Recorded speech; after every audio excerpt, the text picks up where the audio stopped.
ഇഷ്ടം മാത്രം പുത്തൻ പ്രൊമോ അല്ലേ നമുക്ക് കാണുവാൻ സാധിക്കുന്നത്. നമ്മുടെ ചിപ്പിമോൾക്ക് വേണ്ടിയുള്ള ഒരു യുദ്ധത്തിലാട്ടോ നമ്മുടെ മഹേഷും നമ്മുടെ രചനയുടെ വീട്ടിലാണെങ്കിൽ നമ്മുടെ ആകാശിന് അത്ര ചിപ്പിമോൾ ഇഷ്ടമല്ലാന്ന് നമുക്ക് എല്ലാവർക്കും അറിയാമല്ലോ. അപ്പൊ ചിപ്പിമോളുടെ ആ ഒരു ദേഷ്യവും ഇതൊക്കെ കാണിക്കുന്നുണ്ട്. എനിക്ക് തോന്നുന്നു ചിപ്പിമോൾ അടിക്കുന്നുണ്ടെന്ന് തോന്നുന്നു. വെച്ചാൽ ചിപ്പിമോൾ ഇങ്ങനെ ഒറ്റയ്ക്കിരുന്ന് പറയുന്നുണ്ട്, എൻ്റെ വീട്ടിലായിരുന്നെങ്കിൽ എന്നെ ആരും അടിക്കില്ലായിരുന്നു എന്നൊക്കെ പറയുന്നുണ്ട് കേട്ടോ.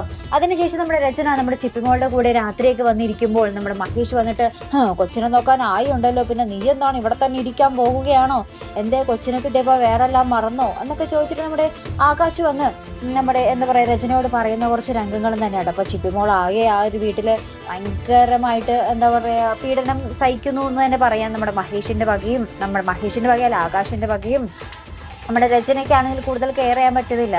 കെയർ ചെയ്യുമ്പോൾ അവിടെ ആകാശ് ചോദ്യം ചെയ്യുകയാണ്. അങ്ങനത്തെ കുറച്ച് അവസ്ഥകൾ.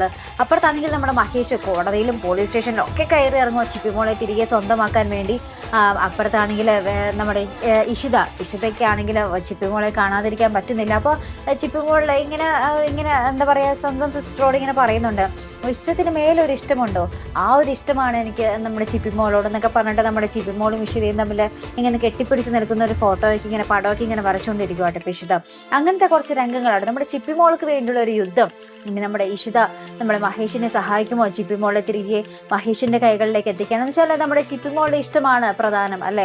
ചിപ്പിമോൾക്ക് ആരുടെ കൂടെ നിൽക്കാനാണോ ഇഷ്ടം, ഇത്ര കുഞ്ഞു ഒരു മനസ്സല്ലേ. അപ്പൊ ചിപ്പിമോളുടെ ഒരു ഇഷ്ടം നോക്കി ചിപ്പിമോളുടെ ആ ഒരു മഹേഷിന്റെ ഒപ്പം വിടുന്നൊരു മുഹൂർത്തങ്ങൾ തന്നെ ആവട്ടെ നമ്മുടെ ഇഷ്ടമാത്രത്തിൽ വരാൻ പോകുന്നത് അല്ലെ. അപ്പോൾ അപ്പുറത്താണ് പോരാത്തതിന് നമ്മുടെ ഇഷിത നമ്മുടെ മഹേഷിന്റെ ഒരു നിരപരാധിത്വം മനസ്സിലാക്കുകയും നമ്മുടെ രചനയുടെ ആ ഒരു വില്ലത്തിയുടെ മുഖം മനസ്സിലാക്കുകയൊക്കെ ചെയ്യട്ടെ അല്ലേ. അപ്പോൾ ഇതുപോലുള്ള പ്രൊമോ റിവ്യൂസിനും എപ്പിസോഡ് റിവ്യൂസിനും ഒക്കെ നിങ്ങൾ മറക്കാതെ ചാനൽ സബ്സ്ക്രൈബ് ചെയ്യുക.